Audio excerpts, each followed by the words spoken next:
حجاب دین کا حکم ہے، لیکن اس کا فلسفہ، اس کی حکمت، اس کی غرض، اس کی غایت، اس کا نتیجہ، اس کا ثمرہ اسے معلوم نہیں ہے۔ خود بھی حجاب اتار دیا ہے، اور جس نے حجاب پہنا ہوا ہے، حجاب اختیار کیا ہوا ہے، اس پر بھی طعنے کستی ہے، اور اس کے اوپر بھی استہزائیہ جملے استعمال کرتی ہے۔ اب یہ ان کی بے خبری کی وجہ سے ہے، اور بے خبری اس وجہ سے ہے کہ مبلغین دین نے ان تک صرف حجاب کا وجوب پہنچایا ہے، لیکن فلسفہ حجاب بیان نہیں کیا کہ حجاب اس دینی تعلیم کا مقصد کیا ہے، حاصل کیا ہے۔ یہ واقعہ میں چند دفعہ پہلے بھی دہرا چکا ہوں۔ حج کے ایام میں مکہ معظمہ میں ان حجاج نے تقاضا کیا کہ جب ایک ساتھ ہیں کعبۃ اللہ میں اور زیارت سے ایک ساتھ مشرف ہیں، تو روزانہ درس کا اہتمام کیا گیا، اور ان کے سامنے جو آتے تھے درس کے اندر شرکت کرتے تھے، انہیں حج کے موضوع پر درس دیا جاتا تھا۔ ایک دن درس کے دوران میں نے یہ مطلب بیان کیا کہ پاکستانی، چونکہ ساری دنیا سے خواتین آتی ہیں اور اکثر ممالک سے محجبہ ہوتی ہیں، ترکی سے جتنی خواتین آتی ہیں وہ ساری باحجاب ہوتی ہیں، انڈونیشیا ملائیشیا سے جتنی آتی ہیں باحجاب ہوتی ہیں، زیادہ تر مسلمین ان ممالک سے آتے ہیں، ایران سے جتنی خواتین آتی ہیں باحجاب، لبنان و بحرین سے،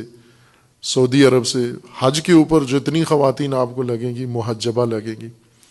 فقط پاکستانی خواتین ہیں جو حج میں بھی فقط دوپٹہ سر پہ لیا ہوتا ہے،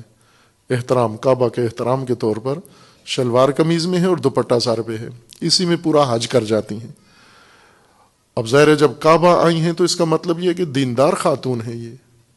یہ اللہ کی پرستش کرنے والی ہے، کوئی شوق اس کو لے کر کعبہ آیا ہے، ورنہ یہ سوئٹزرلینڈ چلی جاتی، ورنہ یہ ملک کے اندر یا ملک سے باہر کسی اور تفریحی مقام پر چلی جاتی۔ جب خود اپنی استطاعت سے یا اپنے شوہر کی استطاعت سے یا اپنے والد کی استطاعت سے یا کسی کی استطاعت سے یہ آگے یہ حج پر آئی ہے، اس کا مطلب یہ ہے کہ اس کے اندر مذہب ہے، دین ہے، خدا کا خوف ہے، حب خدا ہے، وہی اس کو کعبہ لے کر آیا ہے۔ لیکن اس کی آگہی اتنی قلیل ہے کہ کعبہ اللہ کے گھر میں آئی ہے لیکن مناسب لباس میں نہیں آئی ہے۔ کیوں نہیں آئی؟ چونکہ اسے بتایا ہی نہیں گیا، اور حجاب کا اس کو معنی ہی نہیں معلوم۔ ایک محترمہ اسی درس کے اندر بیٹھی ہوئی تھیں، آشنائی تو نہیں تھی ہمیں فردن فردن کون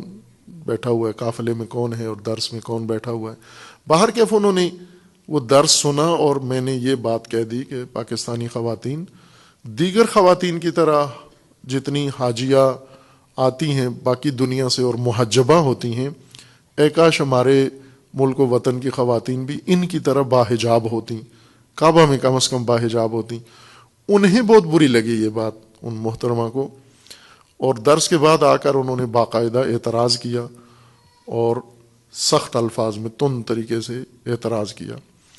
اور کہا کہ آپ بہت ہی شدت پسند ہیں، اور آپ نے یہ بات کی ہے کہ خواتین دوپٹے میں حج کر کے چلی جاتی ہیں۔ دوپٹے میں حج میں کیا حرج ہے؟ اللہ تو دل کے معاملات جانتا ہے، دوپٹوں سے تو نہیں مربوط۔ خوب اس طرح کی انہوں نے کافی باتیں کر دیں۔ قریب ہی ایک چھوٹی سی بچی، شاید 9-10 سال کی عمر کی ایک بچی کھڑی ہوئی ہماری باتیں سن رہی تھی، اور اس بچی نے ایک خوبصورت عبایا، عربی عبا اوڑھی ہوئی تھی، پاکستانی بچی تھی لیکن اپنے والدین کے ساتھ حج پہ آئی ہوئی تھی، ابھی بلوغ کی عمر میں پہنچی اور اللہ نے اسے توفیق دے دی، وہ بھی اس میں شامل تھی۔ وہ خوبصورت عبایا مقنا اس نے اوڑھا ہوا تھا، اوپر اس نے کالی عبا پہنی ہوئی تھی، اور